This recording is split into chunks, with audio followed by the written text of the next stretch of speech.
기사를 보니까 30몇 년 만에 이번이 제일 추웠다 이런 기사도 있더라고요. 추운 날 또 건강하신지 또 이렇게 뵈니까 더 반가운 것 같습니다. 우리 좌로 돌아보시면서 반갑습니다. 잘 오셨습니다. 인사 나누겠습니다. 반갑습니다. 잘 오셨습니다. 오늘 다니엘 8번째 시간이고요.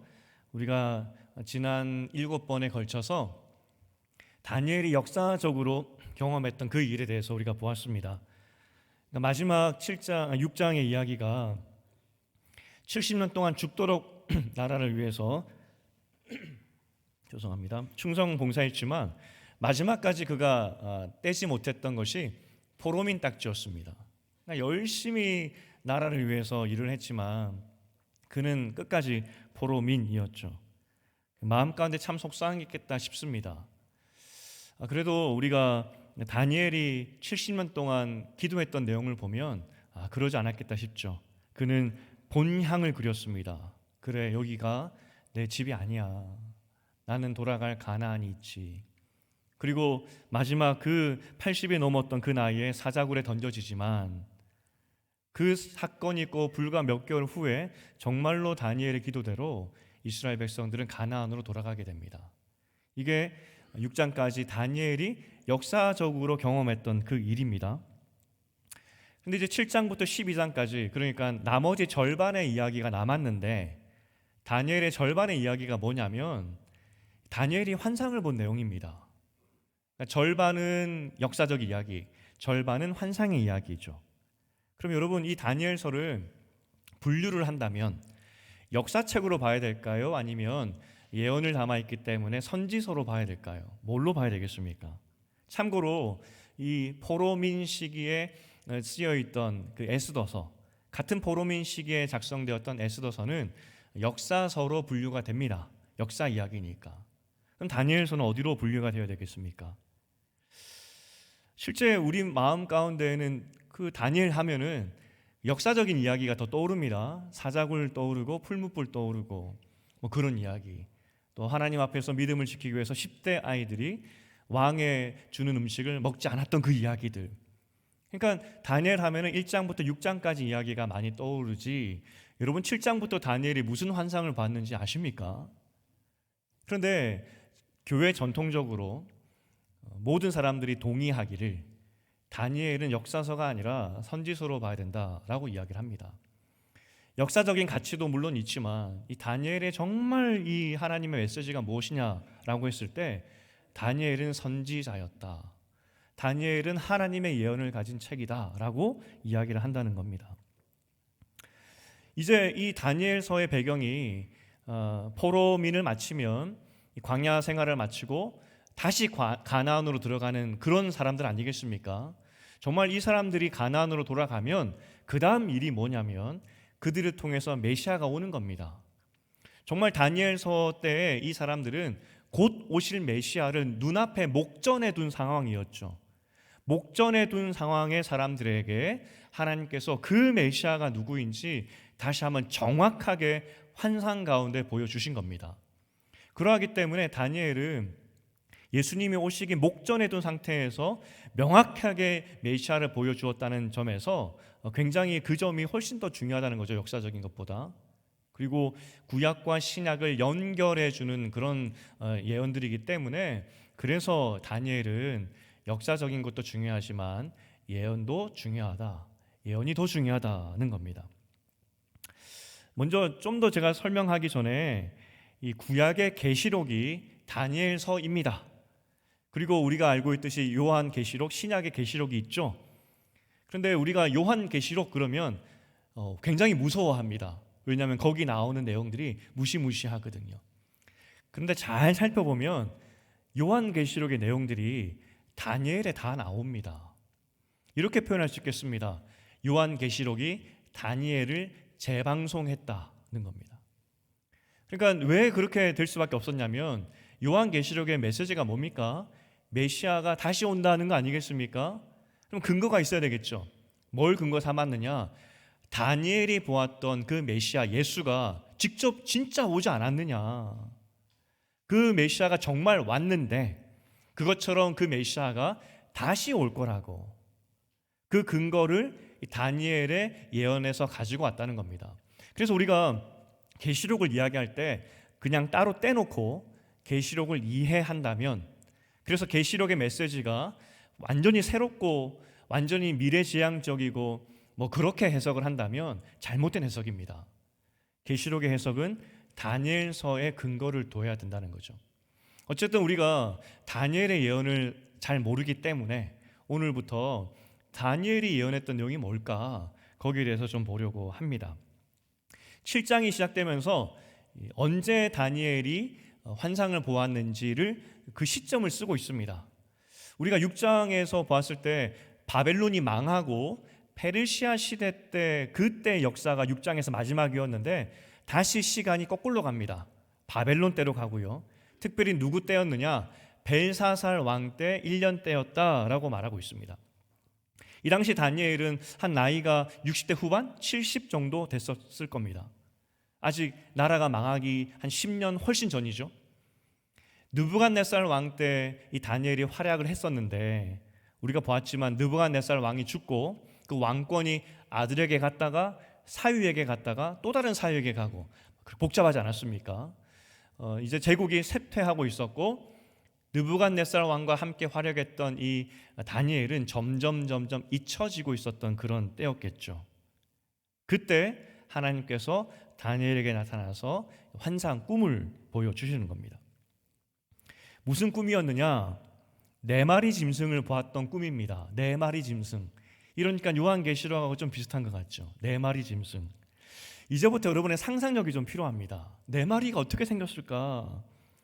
꿈에서 환상으로 봤다고 하는 이 모양은 어떤 모양일까? 여러분, 그 고궁, 우리나라 궁궐에 가보면 드무라는 그 물 항아리가 있습니다. 저렇게 만들어진. 저기에 보면은 곳곳에 귀퉁이마다 물을 가득 채운 항아리 같은, 저 쇠로 만든 항아리 같은 것이 있는데, 저게 왜 있느냐? 우리나라 성은, 궁궐들은 다 나무로 지어졌지 않습니까? 그래서 불이 나면은 얼른 저 물을 가져다가 끄라고 방화수라고 이야기를 하고 있습니다. 그런데 그 방화수보다 또 다른 더 큰 의미가 있다고 합니다. 저 드무라는 것의 밑에 설명되어 있는 그 설명이 있는데, 설명이 바로 저 내용입니다. 그러니까 화마가 불을 내러 궁궐에 침입을 했는데 저 드무에 비친, 저 물에 비친 자신의 얼굴을 보고 화들짝 놀라게 만들어서 도망가게 하기 위함이라는 겁니다. 아니, 도대체 얼마나 험상궂게 생겼길래 자기 얼굴 보고 도망가게 했을까 싶죠. 사람을 괴롭히는 어떤 귀신, 어떤 영적 존재를 상상할 때 우리는 항상 험상궂게 상상을 하는 것 같습니다. 여러분의 그 상상력이 좀 필요하다고요. 실제 마르둑의 이란 신이 바벨론 신 아니겠습니까? 저렇게 사람들이 상상했습니다. 그 지상에 있는 동물 같은데 뿔도 있고 이빨도 굉장히 크게 튀어나오고 비늘까지 가진 이상한 어떤 괴물 모습으로 상상을 하죠. 제가 이제 다니엘이 꾸었던 4마리의 짐승을 그림으로 보여드릴까 하다가 혹시 여러분의 상상력을 제한할 것 같아서 제가 그냥 말로 한번 설명해 보겠습니다. 먼저 이 꿈이 있기 전에 그 배경이 등장을 하는데 4가지 바람이 바다에 집중되고 있었다 이야기를 합니다. 4가지 바람. 여기서 보통 이스라엘 사람들 고대 근동에서 4방향, 4가지 그러면 이건 전부 이걸 표현한다 보시면 됩니다. 온 사방, 모든 시간, 모든 공간, 온 천지에서 바람이 불어서 바다에 집중되고 있습니다. 어떤 에너지가 집중되고 있죠. 그 집중된 바다에서 짐승이 이제 한 마리씩 나오는 겁니다. 이 고대 근동 사람들은 바다 그러면 굉장히 무서워했습니다. 저 바다 밑에는 알 수도 없기 때문에 아마 악한 세력이 살 것이다 생각을 했죠. 아니나 다를까 온 사방에서 바람이 불어서 그 바다에 집중했는데 거기서부터 짐승들이 한 마리씩 나오는 겁니다. 첫 번째 짐승이 사자인데 날개가 달렸다고 합니다. 희한하죠? 그리고 2발로 서 있고, 그리고 독특한 것은 사람의 마음을 가졌다는 겁니다. 짐승이 어떻게 사람의 마음을 가지나? 근데 여기서 그래도 좀 긍정적이죠? 짐승처럼 그렇게 막 함부로 하는 것이 아니라 사람의 생각을 하는 어떤 분별력이 있는 것이구나 싶습니다. 이 두 번째 짐승이 나오는데 이번에는 곰입니다. 몸을 일으켜서 두 발로 선 상태로 뭔가 움켜쥐려고 하는 것 같은 그런 모습인데, 입을 잘 보니까 입에 이미 갈빗대 3개를 물고 있더라는 겁니다. 갈비를 먹고 있는 겁니다. 이미 뭔가 잡아먹었다는 거죠. 그런데 옆에서 소리가 들리기를 더 고기를 먹으라 그런 겁니다. 곰에게 더 사냥해서 더 먹으라는 거죠. 좀 무서워 보입니다. 짐승의 본능이 여기서부터 좀 나오는 것 같습니다. 세 번째 짐승은 표범인데 날개가 4시 있고 이 머리도 4개가 있는 겁니다. 머리까지도. 굉장히 무서운 모습이겠죠. 괴기합니다. 범상치 않다는 거죠. 사납게 4개의 머리가 나를 향해서 짖는다 생각해 보십시오. 얼마나 무섭습니까? 1번에서 3번까지 짐승으로 넘어갈 때 여기서 큰 맥락에서 한 가지 찾아볼 수 있는 것이 짐승이 점점 무서워지고 있구나, 이걸 볼 수 있는 겁니다. 그런데 이 무서움의 정점은 4번째 짐승에서 나옵니다. 이 짐승은 뭘 닮았다는 말도 나오지 않습니다. 첫 번째, 두 번째, 세 번째는 지상에서 볼 법한 그런 짐승의 모습인데 4번째 모습은 한 번도 본 적이 없다는 겁니다. 어쩌면 우리가 흔히 상상하는 어떤 용의 모습, 아니면 이무기 이런 거 한 번도 본 적이 없는 어떤 형체가 나왔는데, 확실한 것은 7절에 보니까 너무 무섭다는 겁니다. 매우 강하고 앞전 짐승과는 비교가 할 수 없다는 것이죠. 더군다나 10개의 뿔이 달렸는데 어느 순간 보니까 그 뿔들 사이에서 1개 뿔이 나와서 그 뿔은 눈도 달렸고 입도 달려서 말도 하더라는 겁니다. 그러니까 이 땅에서 여러분 상상이 되십니까? 본 적 있으십니까? 이게 그림에 그려지십니까? 지금 점점점 최악의 상태인 짐승이 나왔다는 겁니다. 그렇게 4가지 짐승을 봤는데 그 다음 모양이 뭐였냐면 9절에서 왕좌가 놓였고 옛적부터 항상 함께 하신 이가 내려오셨다는 겁니다. 이건 알겠죠? 하나님 같아 보이지 않습니까? 하나님이 내려오셨고, 그리고 그 하나님께서 이 4마리의 짐승들이 가졌던 모든 권세를 빼앗으셨다는 겁니다. 그리고 13절에 우리가 읽었던 인자, 그러니까 사람의 아들이 구름을 타고 와서 그 옛적부터 계신 이로부터 권세를 받아서 누리게 되었다 이야기를 하죠. 그러니까 그 권세로 모든 짐승들을 제압했다는 겁니다. 그리고 영원한 하나님의 나라를 그 사람의 아들이 만들었다는 겁니다. 이 사람의 아들이 누구로 보이십니까? 예수님, 그죠? 우리는 대충 이렇게 해석이 가능한 것 같습니다.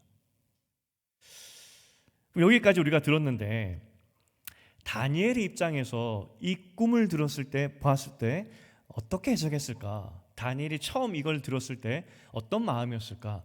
다니엘의 입장에서 한번 상상해 보았으면 합니다. 먼저 이 4마리 짐승은 다니엘 2장에서 나왔던 느부갓네살 왕의 꿈과 굉장히 비슷합니다. 느부갓네살 왕도 꿈을 꿨죠. 저 꿈을 꿨습니다. 머리는 금, 몸통은 은, 그리고 종아리 부분은 배와 다리는 놋, 종아리는 쇠, 그 발은 또 새와 흙을 섞어서 만들었던 저것을 꿈에 보게 되죠. 그래서 저게 뭔지라고 했을 때 갑자기 손대지 않은, 그러니까 사람의 손을 타지 않은 어떤 다듬어지지 않는 돌이 나와서 저 신상을 깨뜨려서 넘어뜨리고 가루로 만들고, 그 돌이 거대한 태산으로 보이는 그 꿈을 느부갓네살 왕이 다니엘 2장에서 꿨었습니다. 그 꿈에 대해서 다니엘이 해석해 주기를, 각기 다른 재질로 만들어진 신상은 각 제국을 의미합니다. 당신의 나라는 머리, 금에 해당하는 그 부분이고, 결국 바벨론도 망하고 그 다음 은의 나라가 나올 것이고, 그 다음 놋, 이렇게 흘러가지 않습니까? 그런데 그렇게 하나님께서 제국의 시작과 끝을 정하신 것은 하나님이십니다. 하나님이 각 제국에 권세를 주셔서 나게도 하시고 망하게도 하시고 그 시간 순서에 따라서 운행하십니다 라고 이야기하죠. 그런데 결국은 하나님으로부터 그 손대지 않은 그 돌이라는 것은 성전에 쓰이는 그 돌을 의미합니다. 성전을 지을 때에는 사람의 손을 타지 않은 그 돌을 사용했었거든요. 그러니까 하나님으로부터 그 성전에 쓰였던 돌이 날라와서 그 모든 세상 권세를 무너뜨리고 하나님의 나라가 세워질 것이라는 그 꿈을 느부갓네살이 꾸었고 다니엘이 이미 한번 해몽해 주었었습니다. 그러니까 우리 편에서 본다면은 굉장히 길몽이죠. 결국 세상 나라도 다 망하고 하나님께서 하나님 나라를 세우신다고 하니까 우리 편에서도 길몽입니다. 그렇게 따지면 다니엘도 이미 다니엘 2장에서 느부갓네살 왕의 꿈을 보았기 때문에 그런 맥락에서 똑같은 꿈이구나 했겠죠. 결국 네 마리 짐승도 아마 세상의 제국을 의미하는 것 같고 하나님께서 그들의 권세를 다 빼앗아서 사람의 아들을 통해서 하나님의 나라를 만든다. 아니 맥락상 똑같은 거 아니겠습니까? 길몽이죠. 그런데 15절에 보니까 다니엘이 그 꿈이 너무나 기이해서 번민하였다라고 이야기를 합니다. 번민이 15절에 보니까 걱정에 빠졌다 이야기하죠. 아니 길몽인데 왜 걱정에 빠졌지 싶습니다. 문제는 28절인데 궁금하니까 천사에게 두 번이나 묻습니다. 다니엘도. 천사가 친절하게 다니엘에게 그 꿈을 해몽해 주었는데 결국 28절 오늘 7장 28절 마지막에 다니엘이 어떻게 반응을 하냐면 그때도 번민에 빠졌다 이야기를 합니다. 그런데 이때 쓰였던 번민이라는 단어는 15절의 번민과 다른 단어입니다. 언제 쓰였냐면 5장에서 벨사살 왕이 잔치 벌이고 있는데 벽에 갑자기 손이 나타나가지고 해석하지 못하는 그 글을 하나 쓰고 사라져버리지 않습니까? 그때 벨사살 왕이 너무나 무서워서 다리까지 부딪히면서 벌벌벌 떨었던 장면이 5장에 나왔었습니다. 그때 그 벨사살 왕의 상태를 번민에 빠졌다, 번민했다 이야기하는데 그 단어입니다. 좀 더 우리 시대로 표현한다면 패닉에 빠졌다는 겁니다. 어찌할 바를 몰라서. 벨사살 왕이 5장에서 패닉에 빠지니까 얼굴빛이 바뀌었다 이야기하는데 28절에서도 다니엘이 얼굴빛이 바뀌었다 이야기를 합니다. 아니 하나님께서 충분히 해석 가능한, 충분히 짐작 가능한, 더군다나 그 꿈의 결말은 너무나 은혜스러운 결말인데 28절에서 다니엘이 패닉에 빠져버립니다. 얼굴의 상태가 바뀌어버리고 벌벌벌 떨었다는 겁니다. 아니 이 좋은 꿈을 꾸고 왜 이렇게 되었을까? 다니엘이 꿈속에서 천사에게 묻습니다. 도대체 무슨 뜻이냐고. 천사가 역시나 내 짐승은 세상의 왕이고 제국이라고. 하지만 하나님께서 그것들을 다 무찌르고 하나님 나라 만들 거라고 정확하게 해석을 해 주었습니다. 그럼에도 다니엘이 마음 가운데 번민이 있으니까 19절에 다시 한번 이야기를 합니다. 내가 네 번째 짐승이 너무 걸립니다. 네 번째 짐승이 너무나 무섭습니다. 더군다나 그 뿔이 성도들과 싸우게 되는데 그 네 번째 짐승의 뿔이 성도들을 이겨버렸습니다. 그런데 이겨버렸는데 하나님께서 그 사람의 아들을 통해서 다시 성도들을 승리하도록 이끌어 주셨습니다. 그렇게 자기가 본 것을 다시 이야기하는 것이죠. 아니 다시 말씀드리지만 다니엘은 결국은 하나님께서 자기 백성을 구하는 걸 봤다니까요. 그럼에도 불구하고 넷째 짐승이 너무나 무섭습니다 라고 하면서 이야기하는 겁니다. 다시 천사가 말을 해줍니다. 23절부터 두려워하는 다니엘에게 그 넷째 짐승, 다른 짐승과는 다르게 정말로 강하고 하나님 백성들을 괴롭히는 그 짐승 맞다고, 네가 본 게 맞다고. 하지만 그 짐승도 하나님의 권세 앞에서, 그 사람의 아들 앞에서 망하게 될 거라고 정확하게 이야기해 줍니다. 길몽이죠. 그런데 이 설명을 들었음에도 불구하고, 두 번의 설명을 들었음에도 불구하고 결국 28절에 다니엘이 어떻게 반응하냐면 패닉에 빠집니다. 너무나 무서워서. 아니 도대체 다니엘이 왜 이렇게 믿음 없는 모습을 보일까 싶죠. 마치 사사기에 보면은 너 강한 용사야 라고 했는데 그것을 믿지 못해서 끝까지 하나님을 실험했던, 테스트했던 이 기드온이 생각이 나죠. 다니엘이 왜 그랬을까?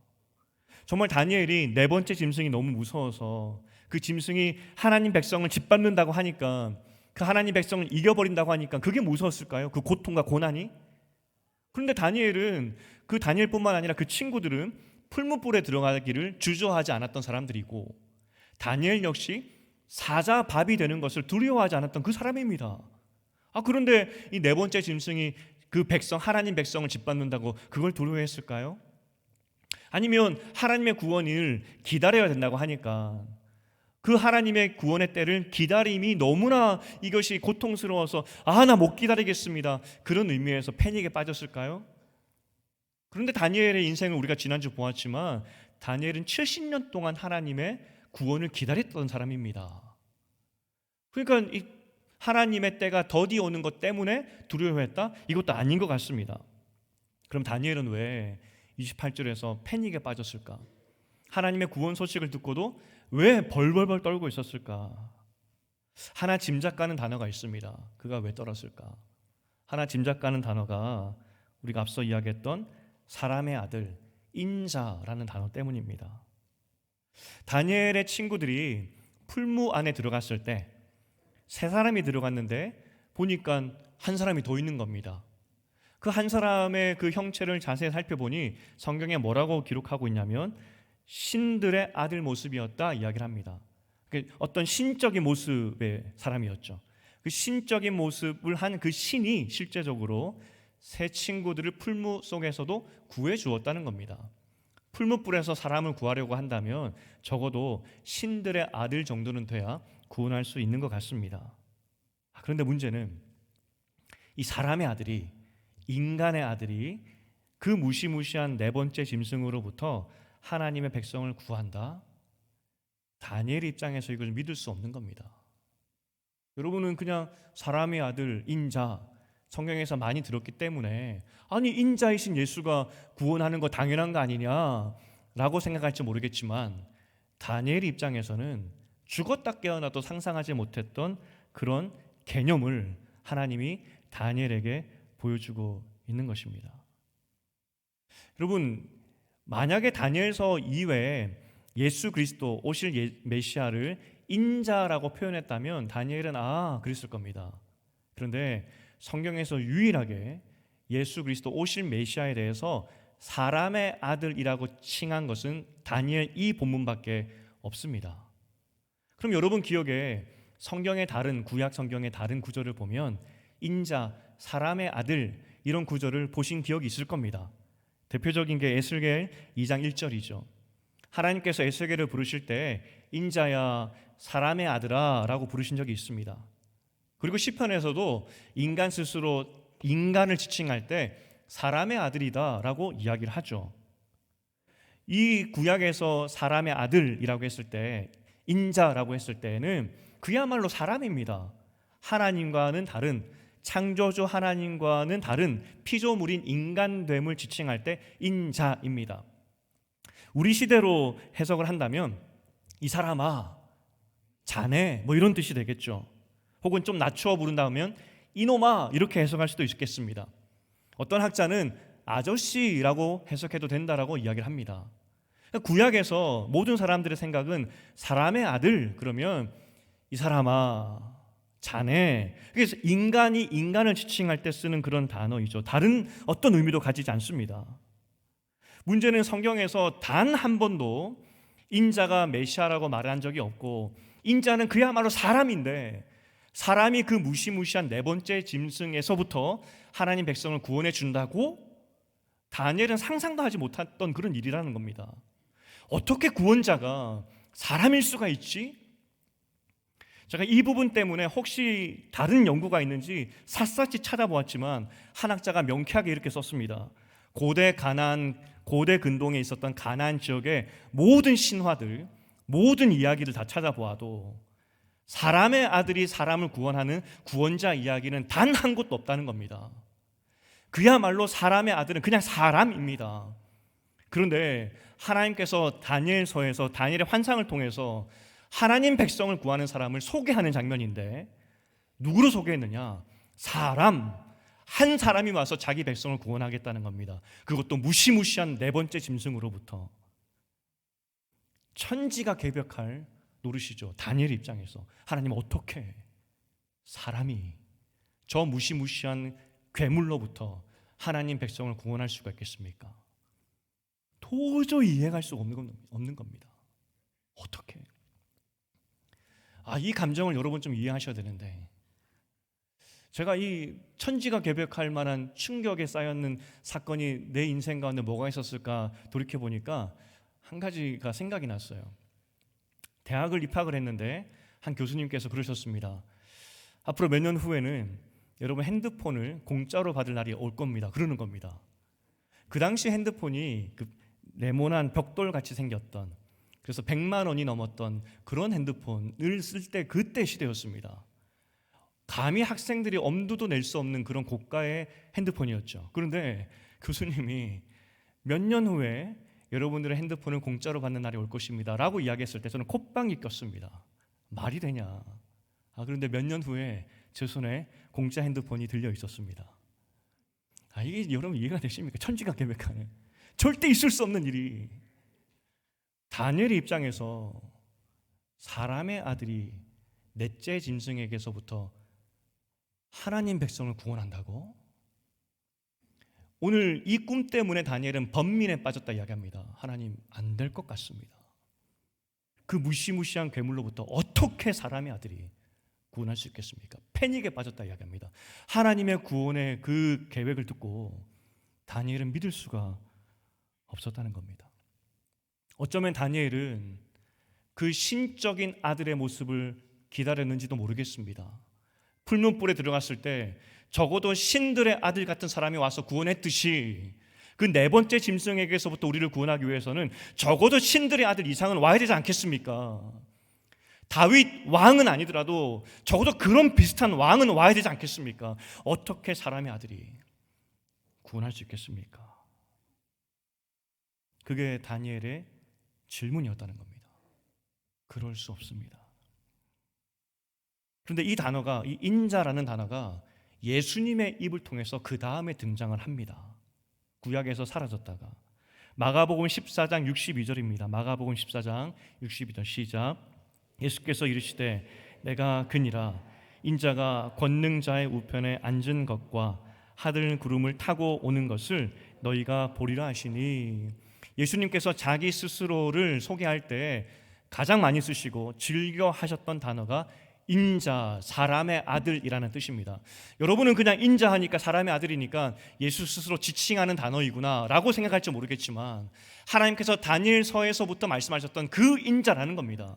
그 누구도 감히 상상할 수 없었던, 어떻게 사람이 사람을 구원할 수 있을까 질문 던졌던 그 다니엘의 질문이었는데, 예수께서 말씀하십니다. 내가 그 사람이라고, 그리고 내가 사람이지만 너희를 구원할 것이라고. 예수님께서 스스로를 드러낼 때 가장 즐겨 쓰셨던 단어가 사람의 아들, 사람, 인자라는 단어였다는 겁니다. 예수님은 정말 사람이셨고, 과연 저 사람이 우리를 구원할 수 있을까?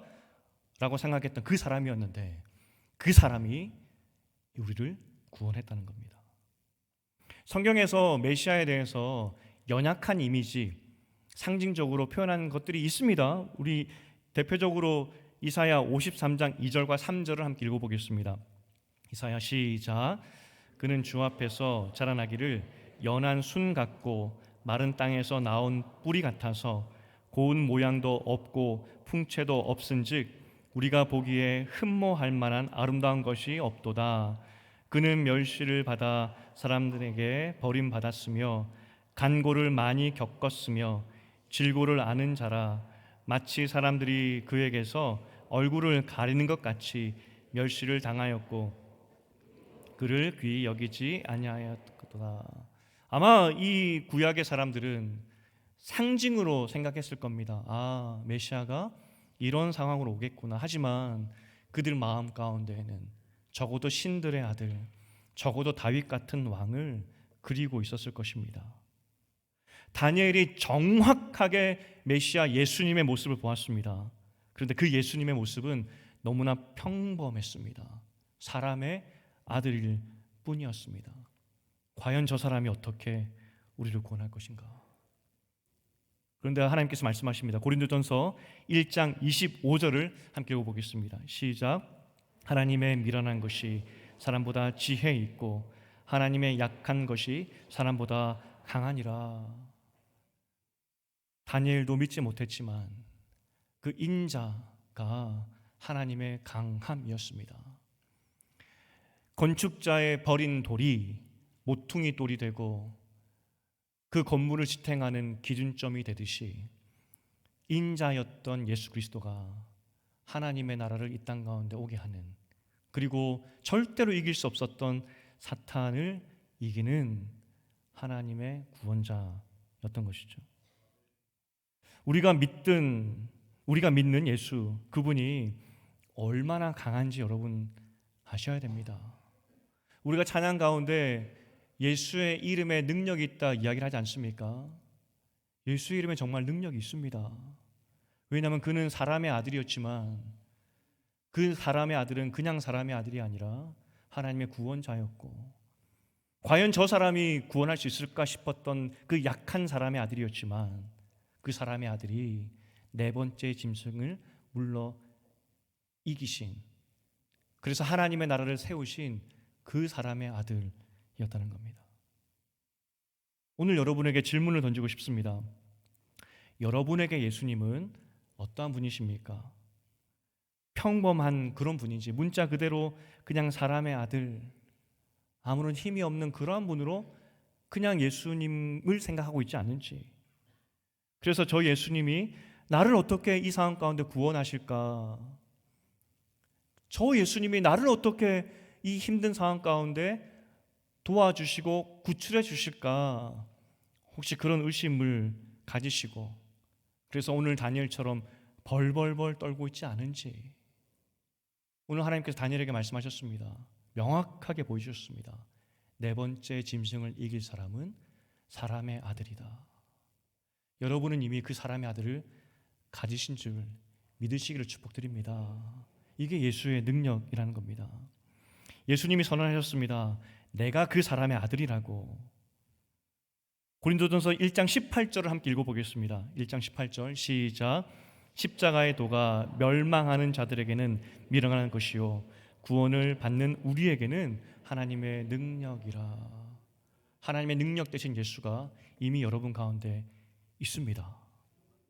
그런데 여러분 그 이름을 정말 믿으시는지, 아니면 다니엘처럼 보고도 벌벌벌 떨고 있지 않은지. 이제 말씀을 맺겠습니다. 하나님께서 우리에게 주신 약속은 예수님 뿐입니다. 사람의 아들 예수님 뿐이었습니다. 다니엘이 질문을 합니다.